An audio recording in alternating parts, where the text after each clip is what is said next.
Hey, what's up everybody? Rob Marzullo here, Ram Studio Comics. Welcome back. So in this video, I'm going to demo a couple more of the brushes from the new brush set I've been working on.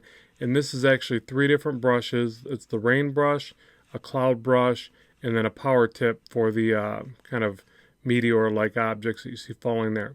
So this is a real quick thing I did. I don't know how much time I spent on this, but it wasn't long at all. And that's really the power of these brushes. So let's go ahead and create a new canvas. I think I did an 8 by 12, but yeah, it looks about right. Okay, so what I want to do is try to somewhat re-emulate this, and I'm not sure that it'll come out identical. Everything I do always has a little bit of a difference, but I'll see what I can do to make it look somewhat like this and show you the process. So first off, I'll grab the cloud brush, and I'll start with the dark. So a lot of these brushes that I'm making for this set work from a light over a dark. So we'll start with this. Now the cloud brush, basically, first we'll set it to normal. And just keep that in mind too, if the brush doesn't work, you might need to set the blending mode differently. And at first I just kind of block in some of this, and I've got to bump up my opacity. So some of these things I changed to get the subtleties. So at first I'll just kind of blob in some color. And if you press harder, you're going to get larger clouds, and lighter, you're going to get smaller ones. And also it turns. So this brush actually turns, and the reason being is that sometimes you'll find a nice shape on the top of it that you want to use, and then a different shape on the bottom of it. So I'll oftentimes try to, utilize that, and by making the brush turn, it's a little bit quicker and more effective to do that. So you'll see at first it'll just start off kind of, just texturizing the background for this particular effect. Now if I was doing just these fluffy little clouds, I would do them in their own shapes on their own layers, but I want it to be this kind of dark, eerie background kind of thing going on. So I need to be a bit darker as well, so let's get some of that in there. So you really want to vary up the size of the brush. Remember that you use your bracket keys to do that. And get some darks and lights going in there. I'm going to start pulling the brush to the right. And if you notice, the top of this brush has a bit more of this kind of rounded over cloud effect that you're seeing, right there, things like that. So I'll start getting some of that in there. And I'm going to try to make it look a bit like that one, but I'm sure it'll be a bit different. So I'll just kind of just go with it. But again, this process is like building up. I'm basically trying to work up to what you see over there. And I do that with a bit of dark to light. It's not just, a stamp where you just basically plop it down and there's a cloud. I don't really want this brush pack to be a whole lot of that. And the reason being is that I think that you learn more by understanding how to use them. These are meant to save you a tremendous amount of time to do your paintings, but not to do the paintings for you. There'll be a few stamp brushes, but I try to keep those to somewhat of a minimal. Okay, so there's a little bit of it right there. And then after we've got enough dark in place, and you can mix up a bit of soft brush in here as well, but I'll try to use mostly just these three brushes and maybe just a little bit of the soft brush. Okay, so now let's take this to a bit lighter. We can even sample by holding Alt and see what color we picked over here, just so it has a bit more resemblance to this one. Set it to screen mode, and then a lot of times what I'll do is I'll drag a copy of these. So whenever I'm experimenting, I'll just kind of copy something, and then aside from that, I'll also, maybe lighten up the brush.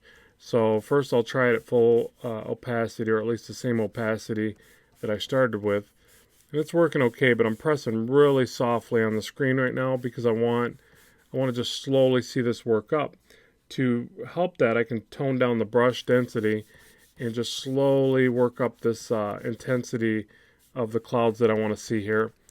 So that's a lot of times that's a big part of doing these types of paintings, is like getting just a slow build up in certain areas.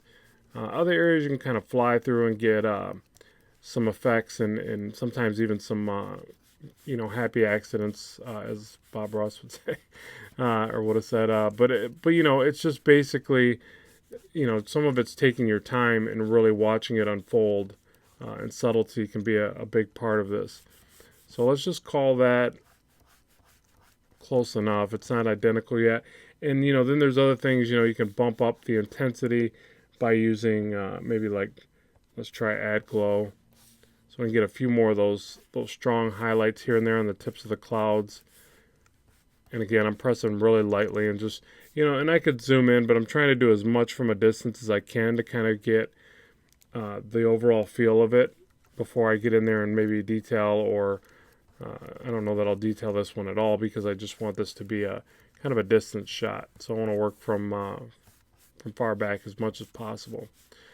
Okay, so there's a bit of our clouds, and now we'll put the rain in. So let's go ahead and add a new layer, and let's grab the rain brush right here. Now this one goes with the direction of the brush. It's pretty easy to use. But I wanted to make it go with the direction so that you could really play around with it. Like, typically rain's always going to be heading in the same direction, but sometimes, you might need to just do a quick pull where it's hitting off of something or whatever, and, you've got some directional lines of, maybe some wind blowing, so you want to swirl the rain.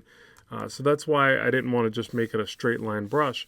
Now keep in mind with Clip Studio Paint, you could add a ruler in this, and then this will snap to the ruler. So just, if you need that. Now, if you notice, these look a bit different than what I've got over here. So what that was is I actually applied an add glow to that. So you see it kind of punched up a light source, especially in the areas where it's going over the dark. It seems to be more vibrant.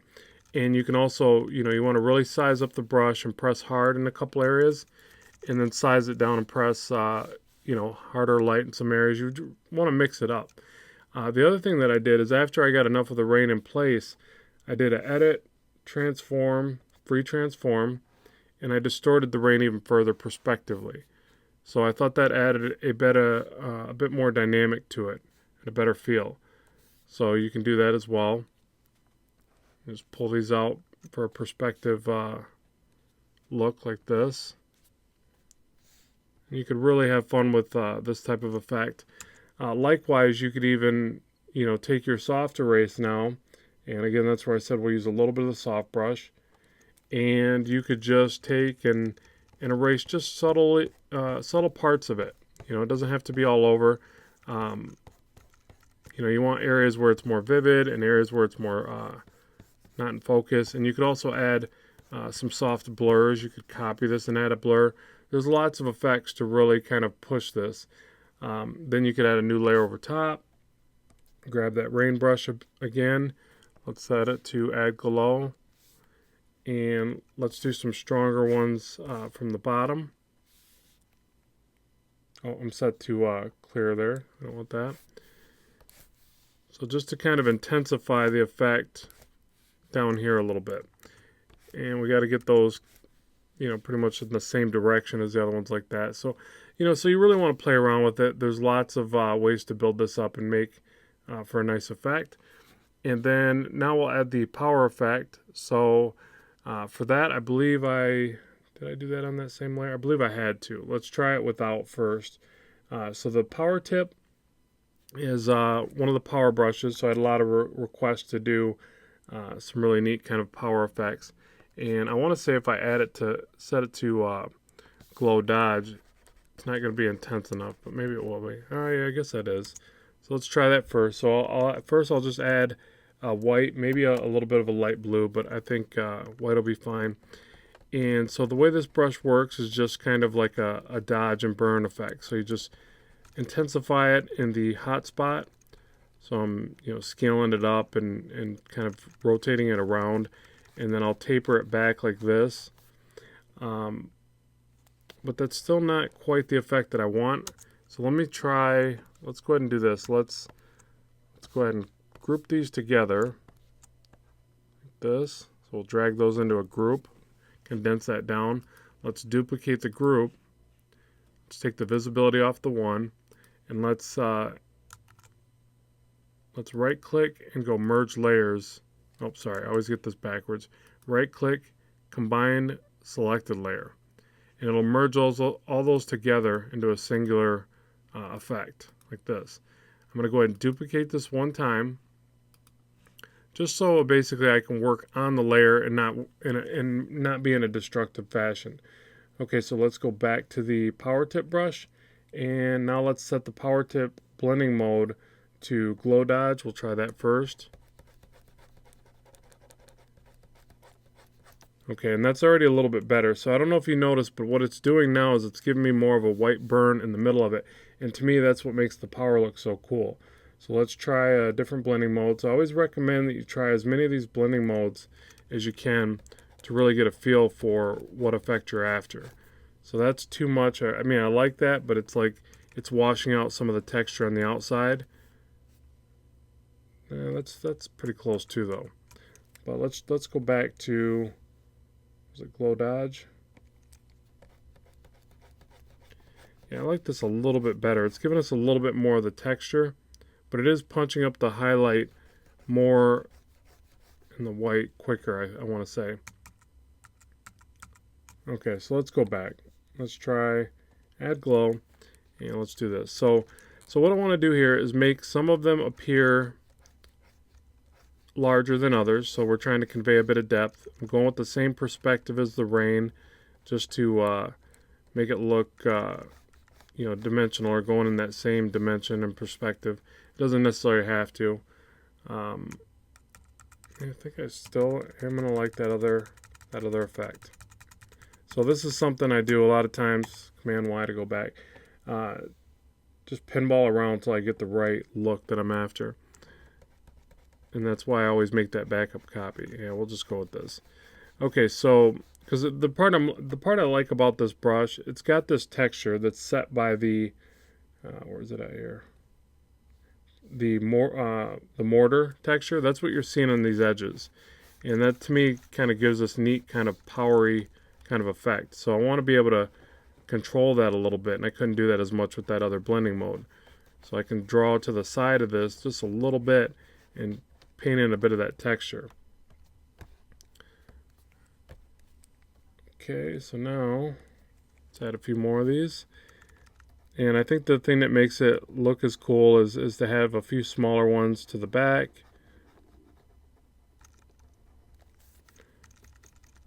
You know, have them obviously different sizes, different lengths, and have some that are really streamed out like this. Do the glow differently, because they're obviously they're kind of energy bursts or something. They're not all going to glow the same way. There's going to be some variables in there, so just mix it up a bit.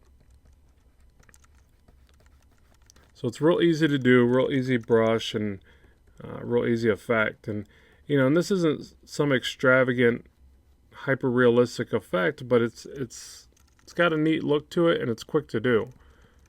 So I'll definitely be using this brush set quite a bit myself. So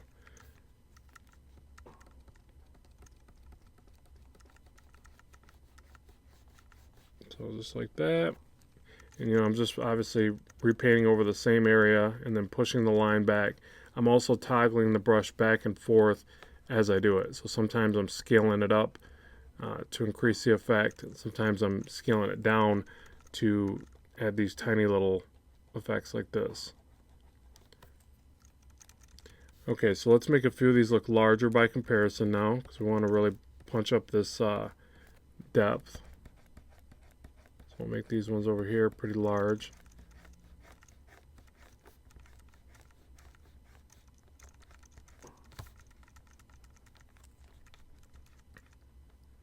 We can probably do a bit of a trail on these ones in the back.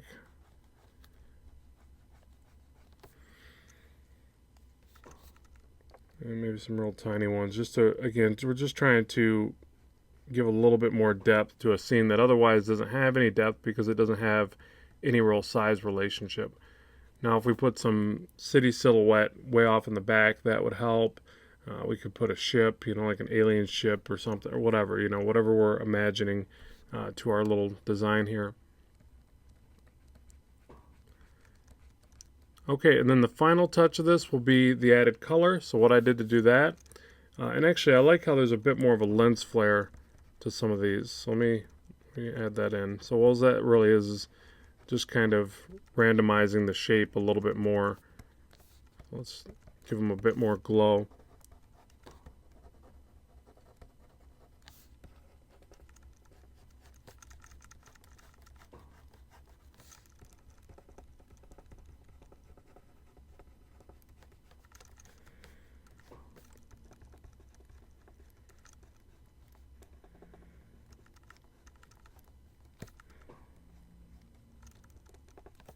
Okay, so now we'll add that extra layer color effect. So add that in.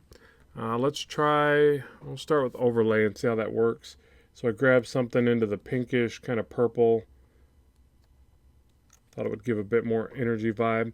Again, this is where I'll add in just a soft brush, just quick and easy to paint this over top. And so this just gives that a little bit more of an energy type feel. So it's radiating a little bit different color. And obviously you can play around with all different types of colors. It doesn't have to be a purplish pink. It could be a green. It could be, maybe even a yellow. Or I guess yellow would actually turn green over the blue. But yeah, just play around with it. You're probably a lot better at coloring than I am. Coloring is always my weakest link in my art ability.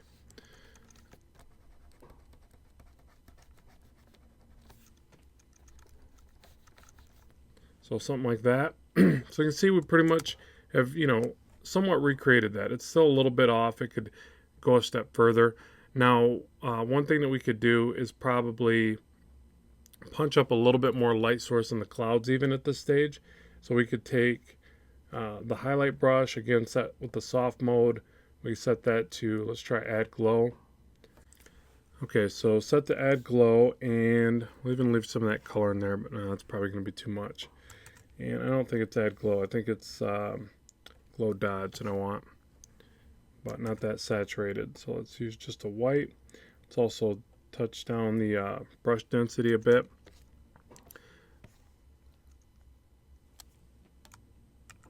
So all I'm trying to do here is I just want a little bit more variation in the clouds back there. Not much though, I'm just going to hit it in the middle just a little bit. And likewise I could go to the outside of it. And then also something else that I know I did here is desaturate just a little bit on that layer. So you go to edit, where is it? Tonal correction, hue, saturation, luminosity, and just punch back the saturation a bit. And the only reason why I say that is because then it makes the energy effect look a little bit more prominent with the colorization and things like that. So, and I'd probably go back and forth and just keep playing with it, and probably adding a little bit more of that power tip effect, just because I like how, well, for instance, on this one, you see more of that radiating energy than you see here. So I'd probably keep working on that. I also like how the shape is a bit differently. This looks a little too basic. So let's try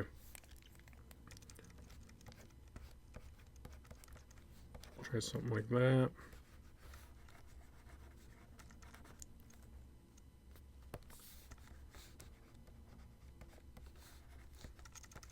And you could really just keep playing with this. You could have more streaks coming off it.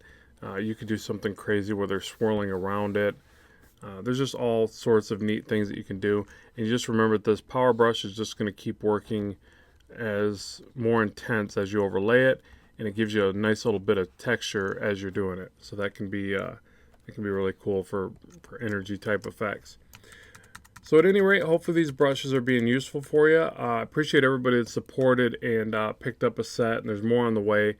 So yeah, it really helps me to keep continuing to do what I do here, and I thank you for that.